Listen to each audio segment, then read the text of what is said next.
Hi friends, ಹೇಗಿದ್ದೀರಾ? ಈ ಪ್ರಪಂಚದಲ್ಲಿ ಕೋಟ್ಯಾಧಿಪತಿಗಳಿಗೆ ಯಾವುದೇ ರೀತಿಯ ಕೊರತೆ ಇರಲ್ಲ. ಕೇವಲ ತಮ್ಮ ಲೈಫ್ ಸ್ಟೈಲ್ಗೋಸ್ಕರ ಮಾತ್ರವೇ ಪ್ರತಿದಿನ ಕೆಲವು ಕೋಟ್ಯಾಂತರ ರೂಪಾಯಿಗಳನ್ನ ಖರ್ಚು ಮಾಡುವ ಶ್ರೀಮಂತರು ಈ ಪ್ರಪಂಚದಲ್ಲಿ ಬಹಳಷ್ಟು ಜನರಿದ್ದಾರೆ. ಸೊ ಇವತ್ತು ನಾವು ಈ ವಿಡಿಯೋದಲ್ಲಿ ಒಬ್ಬ ಶೇಖ್ ಬಗ್ಗೆ ಮಾತನಾಡಿಕೊಳ್ಳಲಿದ್ದೇವೆ. ಈತನ ಬಗ್ಗೆ ತಿಳಿದುಕೊಂಡ ನಂತರ ನೀವು ಕೂಡ ಒಂದಲ್ಲ ಒಂದು ದಿನ ಈತನಂತೆ ಶ್ರೀಮಂತನಾಗಬೇಕು ಅಂತ ಅನ್ಕೋತೀರಿ. ಸೊ ಈಗ ನಾನು ಹೇಳುವ ವ್ಯಕ್ತಿ ಟೀ ಕುಡಿಯೋಕೆ ಬಂಗಾರದ ಕಪ್ಪನ್ನ ಉಪಯೋಗಿಸ್ತಾನೆ, ಬಂಗಾರದ ಮಂಚದ ಮೇಲೆ ನಿದ್ದೆ ಮಾಡ್ತಾನೆ. ಅಷ್ಟೇ ಅಲ್ಲ, ಆ ವ್ಯಕ್ತಿ ಪ್ರಯಾಣಿಸುವ ವಿಮಾನವೂ ಕೂಡ ಬಂಗಾರದಿಂದಲೇ ಲೇಪನವಾಗಿರುತ್ತೆ. ಕೇವಲ ಈ ವಿಷಯಗಳಿಗಷ್ಟೇ ಆಶ್ಚರ್ಯ ಆಗ್ಬೇಡಿ, ಯಾಕೆಂದ್ರೆ ಇನ್ನೂ ಬಹಳಷ್ಟಿದೆ.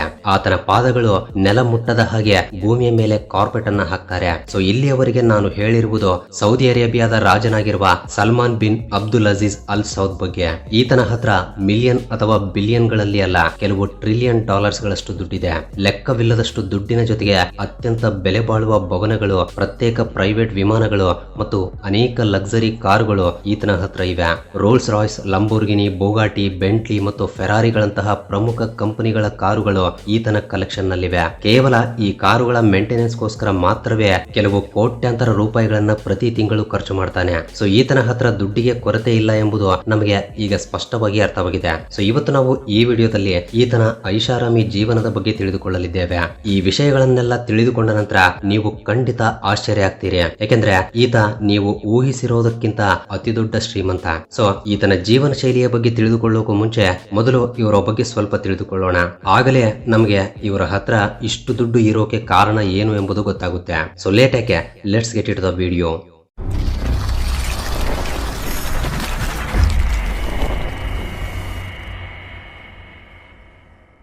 ಕಿಂಗ್ ಅಬ್ದುಲ್ಲಾನ ಮರಣದ ನಂತರ ತನ್ನ ತಮ್ಮನಾದ Salman bin Abdul Aziz al Saud 2018ರಲ್ಲಿ ಸೌದಿಗೆ ರಾಜನಾಗ್ತಾನೆ. ರಾಜನಾಗಿ ಆಯ್ಕೆಯಾಗುವ ಸಮಯಕ್ಕೆ ಆತನ ವಯಸ್ಸು 79 ವರ್ಷಗಳು. ರಾಜನಾಗಿ ಬದಲಾದ ನಂತರ ಸೌದಿ ಕುಟುಂಬದ ಬಿಸ್ನೆಸ್ ಗಳನ್ನ ನೋಡಿಕೊಳ್ತಾ ಇದ್ದಾರೆ. ಬಿಸ್ನೆಸ್ ಅನ್ನ ಟೇಕ್ ಓವರ್ ಮಾಡಿದ ನಂತರ ಆತ ಒಂದು ದೊಡ್ಡ ತೀರ್ಮಾನವನ್ನ ತೆಗೆದುಕೊಳ್ತಾನೆ. ಅದೇನಂದ್ರೆ ಪ್ರಪಂಚದಲ್ಲೇ ಅತಿ ದೊಡ್ಡ ಆಯಿಲ್ ಕಂಪನಿಯಾಗಿರುವ ಅರಾಮ್ಕೋ ಕಂಪನಿಯನ್ನ ಕೊಂಡುಕೊಳ್ತಾನೆ. ಅರಾಮ್ಕೋ ಕಂಪನಿಯಲ್ಲಿ 98% ಶೇರ್ಸ್ ಈತನ ಕುಟುಂಬದ್ದೇ. ಈ ಆಯಿಲ್ ಕಂಪನಿಯ ಸಹಾಯದಿಂದ ಇವರ ಕುಟುಂಬದ ಆದಾಯ $1.4 ಟ್ರಿಲಿಯನ್ ಗಳಿಗೆ ಹೆಚ್ಚಾಗಿದೆ. ಈ ಸೌದಿ ಕುಟುಂಬದಲ್ಲಿ ಸರಿಸುಮಾರು 2,000 ಜನ ಸದಸ್ಯರಿದ್ದಾರೆ. ಇವರೆಲ್ಲರಿಗೂ ಸಂಬಂಧಿಸಿದ ವ್ಯಾಪಾರಗಳು Salman bin Abdul Aziz al Saud ಕೈಯಲ್ಲೇ ಇದೆ. ಈ ಸಲ್ಮಾನ್ ಬಿನ್ ಹತ್ರ 12 ಪ್ಯಾಲೇಸ್ ಗಳಿವೆ. ಈ 12 ಪ್ಯಾಲೇಸ್ ಗಳಲ್ಲಿ 3 ಪ್ಯಾಲೇಸ್ ಗಳು ತುಂಬಾ ಪ್ರಸಿದ್ಧಿಯನ್ನ ಪಡೆದಿವೆ. ಇವುಗಳಲ್ಲಿ ಎಲ್ಲಾ ಸೌಕರ್ಯಗಳನ್ನ ಕಲ್ಪಿಸಲಾಗಿದೆ. ಈ 3 ಪ್ಯಾಲೇಸ್ ಗಳಲ್ಲಿ ಮೊದಲ ಪ್ಯಾಲೇಸ್ ಹೆಸರು ಅಲ್ ಯಮಾಮಾ ಪ್ಯಾಲೇಸ್, ಎರಡನೆಯದ್ದು ಅಲ್ ಔಜಾ ಪ್ಯಾಲೇಸ್, ಮೂರನೆಯದ್ದು ಅತ್ಯಂತ ಐಷಾರಾಮಿ ಮತ್ತು ಅತ್ಯಂತ ಬೆಲೆ ಬಾಳುವ ಪ್ಯಾಲೇಸ್ ಆಗಿರುವ ಎರ್ಗಾ ಪ್ಯಾಲೇಸ್. ಸೊ ಮೊದಲು ಒಂದೊಂದಾಗಿ ಈ ಪ್ಯಾಲೇಸ್ ಗಳ ಬಗ್ಗೆ ತಿಳಿದುಕೊಳ್ಳೋಣ. ಸೊ ಮೊದಲನೇದಾಗಿ ಅಲ್ ಯಮಾಮಾ ಪ್ಯಾಲೇಸ್. ಈ ಪ್ಯಾಲೇಸ್ ಅನ್ನ ಕಣ್ಣಾರೆ ನೋಡಿದ್ರೆ ಖಂಡಿತ ಯಾರೇ ಆಗ್ಲಿ ಮೂರ್ಛೆ ಬಂದು ಬೀಳ್ತಾರೆ. ಇದರ ಮುಂದೆ ಬಕಿಂಗಮ್ ಪ್ಯಾಲೇಸ್ ಕೂಡ ಚಿಕ್ಕದಾಗಿ ಬಿಡುತ್ತೆ. ಈ ಪ್ಯಾಲೇಸ್ ಸೌದಿ ಅರೇಬಿಯಾದ ಕ್ಯಾಪಿಟಲ್ ಸಿಟಿ ಆಗಿರುವ ರಿಯಾದ್ಗೆ ದಕ್ಷಿಣದಲ್ಲಿ ನಿರ್ಮಾಣಗೊಂಡಿದೆ. ಈ ಭವನ ಎಷ್ಟು ಸುಂದರವಾಗಿರುತ್ತೆ ಅಂದ್ರೆ ನೀವು ಕಣ್ಣಿನ ರೆಪ್ಪೆಗಳನ್ನು ಕೂಡ ಬಡಿಯದ ಹಾಗೆ ನೋಡ್ತೀರಿ. ಈ ಭವನವನ್ನ ಇಟಾಲಿಯನ್ ಮಿಲ್ಕ್ ಸ್ಟೋನ್ಸ್ ಗಳಿಂದ ತಯಾರಿಸಲಾಗಿದೆ. ಈ ಭವನದ ಗೋಡೆಗಳ ಮೇಲೆ ಮತ್ತು ರೂಫ್ ಗಳ ಮೇಲೆ ತುಂಬಾ ಸುಂದರವಾದ ಶಿಲ್ಪಕಲೆಗಳನ್ನ ಕೆತ್ತಲಾಗಿದೆ. ಸೌದಿ ಅರೇಬಿಯಾಗೆ ಸಂಬಂಧಿಸಿದ ಸಮಾವೇಶಗಳು ಪ್ರತಿ ವಾರ ಇಲ್ಲೇ ನಡೀತಾ ಇರುತ್ತವೆ. ಈ ಪ್ಯಾಲೇಸ್ ತುಂಬಾ ದೊಡ್ಡ ಜಾಗದಲ್ಲಿ ನಿರ್ಮಾಣವಾಗಿದೆ. ಅಂದ್ರೆ ಈ ಪ್ಯಾಲೇಸ್ ತುಂಬಾ ವಿಶಾಲವಾಗಿರುತ್ತೆ. ಎಷ್ಟು ಅಂದ್ರೆ ಈ ಪ್ಯಾಲೇಸ್ ಇರುವ ಜಾಗದಲ್ಲಿ 4 ಫುಟ್ಬಾಲ್ ಪ್ಲೇ ಗ್ರೌಂಡ್ಸ್ ಗಳನ್ನ ನಿರ್ಮಿಸಬಹುದು. ಇದರಿಂದ ನೀವೇ ಅರ್ಥ ಮಾಡ್ಕೊಳ್ಳಿ ಇದು ಎಷ್ಟು ವಿಶಾಲವಾಗಿರುತ್ತೆ ಅಂತ.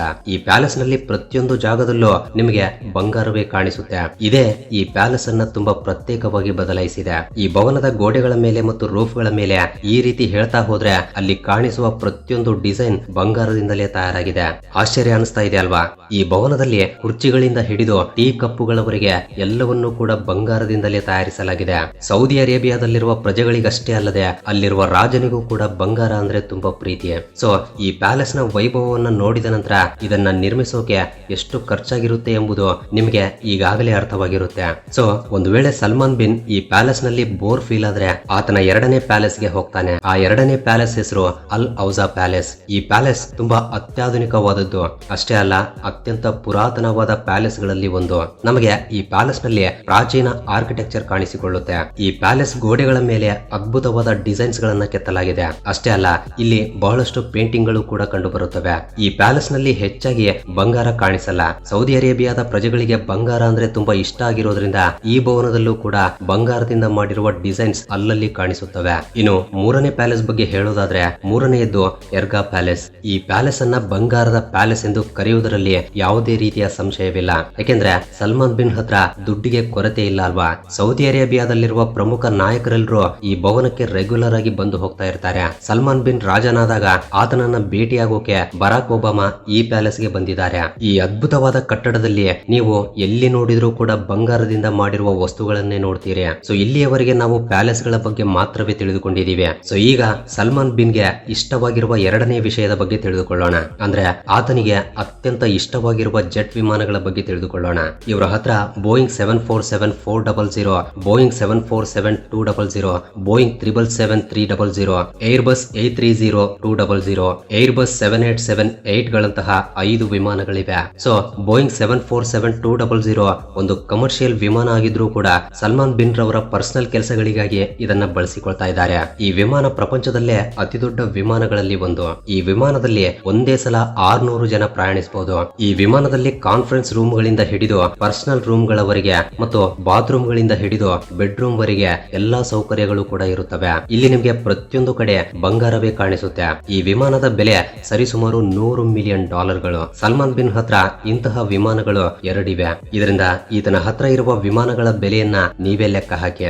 ಇದಷ್ಟೇ ಅಲ್ಲ, ಸಲ್ಮಾನ್ ಬಿನ್ ಗೆ ಸಂಬಂಧಿಸಿದ ಇನ್ನೂ ಕೆಲವು ವಿಷಯಗಳನ್ನು ಕೂಡ ಈಗ ತಿಳಿದುಕೊಳ್ಳೋಣ. ಇವರ ಪ್ರಯಾಣದ ಖರ್ಚಿನ ಮುಂದೆ ಆತನ ವಿಮಾನಗಳು ಮತ್ತು ಪ್ಯಾಲೇಸ್ ಗಳು ಅಷ್ಟು ದೊಡ್ಡ ವಿಷಯಗಳೇನಲ್ಲ. 2016ನೇ ವರ್ಷದಲ್ಲಿ ಸಲ್ಮಾನ್ ಬಿನ್ ವಾಷಿಂಗ್ಟನ್ ಗೆ ಹೋಗ್ತಾರೆ. ಅಲ್ಲಿ ಅವರು 250 ರೂಮ್ ಗಳನ್ನ ಹೊಂದಿರುವ ಒಂದು ಐಷಾರಾಮಿ ಹೋಟೆಲ್ ಅನ್ನ ಪೂರ್ತಿಯಾಗಿ ತನಗೋಸ್ಕರ ಮಾತ್ರವೇ ಬುಕ್ ಮಾಡಿಕೊಳ್ತಾರೆ. ಆತ ರಾಜ ಅಲ್ವಾ, ಒಂದು ಹೋಟೆಲ್ ಅನ್ನ ಪೂರ್ತಿಯಾಗಿ ಬುಕ್ ಮಾಡಿಕೊಳ್ಳೋದ್ರಲ್ಲಿ ವಿಶೇಷತೆ ಏನಿದೆ ಅಂತ ನಿಮ್ಗೆ ಅನ್ಸ್ಬೋದು. ಆದ್ರೆ ವಿಷಯ ಇಲ್ಲಿಗೆ ಮುಗುದಿಲ್ಲ. ಆ ಹೋಟೆಲ್ ನಲ್ಲಿರುವ ಡೆಕೋರೇಷನ್ ಅನ್ನ ಪೂರ್ತಿಯಾಗಿ ಬದಲಾಯಿಸಬೇಕು ಎಂದು ಸಲ್ಮಾನ್ ಕೋರಿಕೊಳ್ತಾನೆ. ಯಾವ ಜಾಗದಲ್ಲಿ ಬಂಗಾರ ಇಲ್ವೋ ಅಲ್ಲಿನ ವಸ್ತುಗಳನ್ನ ಬದಲಾಯಿಸಬೇಕು ಎಂದು ಹೋಟೆಲ್ ನ ಸಿಬ್ಬಂದಿಗೆ ಹೇಳ್ತಾರೆ. ನಂತರ ಆ ಹೋಟೆಲ್ ಅನ್ನ ಪೂರ್ತಿಯಾಗಿ ಆತ ಕೋರಿಕೊಂಡಿರುವ ಹಾಗೆ ಬದಲಾಯಿಸ್ತಾರೆ. ಟೇಬಲ್ಗಳು, ಕನ್ನಡಿಗಳು ಮತ್ತು ಹ್ಯಾಂಗರ್ಸ್ ಗಳಂತಹ ವಸ್ತುಗಳಿಂದ ಹಿಡಿದು ಪ್ರತಿಯೊಂದು ವಸ್ತುವನ್ನು ಕೂಡ ಬಂಗಾರದಿಂದಲೇ ತಯಾರಿಸ್ತಾರೆ. ಆ ಹೋಟೆಲ್ ನಲ್ಲಿರುವ ಕಾರ್ಪೆಟ್ ಅನ್ನು ಕೂಡ ಬದಲಾಯಿಸ್ತಾರೆ. ಆತನ ಪಾದಗಳನ್ನ ನೆಲದ ಮೇಲೆ ಇಡದ ಹಾಗೆ ಪಾರ್ಕಿಂಗ್ ಏರಿಯಾದಿಂದ ಹಿಡಿದು ಹೋಟೆಲ್ ಪೂರ್ತಿ ಕಾರ್ಪೆಟ್ ಅನ್ನ ಹಾಕ್ತಾರೆ. ಇದಷ್ಟೇ ಅಲ್ಲ, ಸೌದಿ ರಾಜ ರಷ್ಯಾ ದೇಶಕ್ಕೆ ಹೋದಾಗ ಒಂದಲ್ಲ ಬರೋಬ್ಬರಿ 2 ಐಷಾರಾಮಿ ಹೋಟೆಲ್ ಗಳನ್ನ ಬುಕ್ ಮಾಡಿಕೊಳ್ತಾನೆ. ಈ ಹೋಟೆಲ್ ಗಳನ್ನ ಬುಕ್ ಮಾಡಿಕೊಳ್ಳೋಕೆ ಸಲ್ಮಾನ್ ಬಿನ್ ಬರೋಬ್ಬರಿ $3 ಮಿಲಿಯನ್ ಗಳನ್ನ ಖರ್ಚು ಮಾಡಿದ್ದಾರೆ. ಅದೇ ರೀತಿ ಅವರು ಟೋಕಿಯೋಗೆ ಹೋಗ್ತಾ ಇರುವ ಸಮಯದಲ್ಲಿ ನೆದರ್ಲ್ಯಾಂಡ್ ನಲ್ಲಿ ಒಂದು ವಿಮಾನವನ್ನು ಕೂಡ ಕೊಂಡುಕೊಳ್ತಾರೆ. ಸೊ ಇಷ್ಟೊಂದು ಅಧಿಕ ದುಡ್ಡಿರುವ ವ್ಯಕ್ತಿಗೆ ರಕ್ಷಣೆ ಕೂಡ ಅಷ್ಟೇ ಕಾಸ್ಟ್ಲಿ ಮತ್ತು ಸ್ಟ್ರಾಂಗ್ ಆಗಿರುತ್ತೆ. ಇವ್ರ ಜೊತೆ ಯಾವಾಗ್ಲೂ ತನ್ನ ಕುಟುಂಬದ ಸದಸ್ಯರು ಮತ್ತು ಪರ್ಸನಲ್ ಸೆಕ್ಯೂರಿಟಿ ಕೂಡ ಇರುತ್ತೆ. ಆತನ ಭದ್ರತೆಗೋಸ್ಕರ ಎಷ್ಟು ಜಾಗೃತಿಗಳನ್ನ ತೆಗೆದುಕೊಳ್ತಾರೆ ಎಂಬುದು ಈಗ ಹೇಳುವ ವಿಷಯಗಳನ್ನ ಕೇಳಿದ್ರೆ ನಿಮಗೆ ಅರ್ಥವಾಗುತ್ತೆ. ಅವರು ಎಂದಾದ್ರೂ ಹೊರಗಿನ ಪ್ರದೇಶಕ್ಕೆ ಹೋದಾಗ ಅಲ್ಲಿನ ಆಹಾರವನ್ನ ಸೇವಿಸಲ್ಲ. ಆತನಿಗೆ ಅವಶ್ಯಕತೆ ಇರುವ ಆಹಾರ ತನ್ನ ದೇಶದಿಂದಲೇ ಬರುತ್ತೆ. ಇಲ್ಲಾಂದ್ರೆ ಯಾವಾಗ್ಲೂ ಆತನ ಜೊತೆಗಿರುವ ಪರ್ಸನಲ್ ಚೆಫ್ ಆಹಾರವನ್ನ ತಯಾರಿಸಿ ಕೊಡ್ತಾರೆ.